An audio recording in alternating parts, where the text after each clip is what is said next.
નમસ્કાર, આપ જોઈ રહ્યા છો નેશન પ્લસ ન્યૂઝ. હું છું આપની સાથે હેતલ ભગત. ડેડિયાપાડાના ધારાસભ્ય ચૈત્ર વસાવાના રેગ્યુલર જામીન માટેની સુનાવણી ગુજરાત હાઈકોર્ટમાં થનાર છે. ઘણા લાંબા સમયથી ડેડિયાપાડા પોલીસ સ્ટેશન ખાતે નોંધાયેલી ફરિયાદને અનુલક્ષીને વડોદરા સેન્ટ્રલ જેલ ખાતે મોકલી આપવાનો હુકમ કોર્ટ દ્વારા કરવામાં આવ્યો હતો. હવે ચૈતર વસાવા તરફેણમાં વકીલોએ ચાર્જશીટ પહેલા રેગ્યુલર જામીન મળે એ દિશામાં પ્રયત્નો શરૂ કર્યા છે.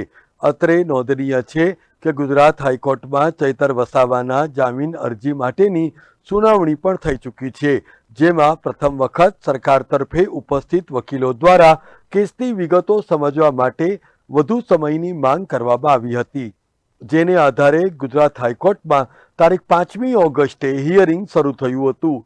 જો કે જસ્ટિસ મેંગદેની કોર્ટનું બોર્ડ ચૈતર વસાવાની જામીન અરજીનો નંબર આવે એ પહેલા જ પૂર્ણ થઈ જતા કોર્ટ દ્વારા જામીન અરજીની સુનાવણીની તારીખ 13 ઓગસ્ટ નિર્ધારિત કરવામાં આવી છે.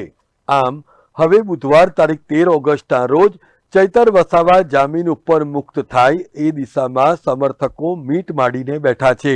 જો કે તારીખ 5મી ઓગસ્ટે જ હિયરિંગ પૂર્ણ થયું હોત તો 9 ઓગસ્ટના રોજ વિશ્વ આદિવાસી દિવસની ઉજવણીમાં પણ ચૈતર વસાવા ઉપસ્થિત રહી શક્યા હોત એમ પાર્ટીના ઉચ્ચ હોદ્દેદારો દ્વારા જણાવવામાં આવ્યું હતું. જો કે હવે સમર્થકો સહિત તમામ રાજકીય પક્ષોનું ધ્યાન આગામી તારીખ 13મી ઓગસ્ટે થનારી સુનાવણી ઉપર કેન્દ્રિત થયું છે. ત્યારે બંને પક્ષોની દલીલ શું રંગ લાવે છે એ આવનાર સમય જ બતાવશે. Bureau report, nation plus news, Vadodara.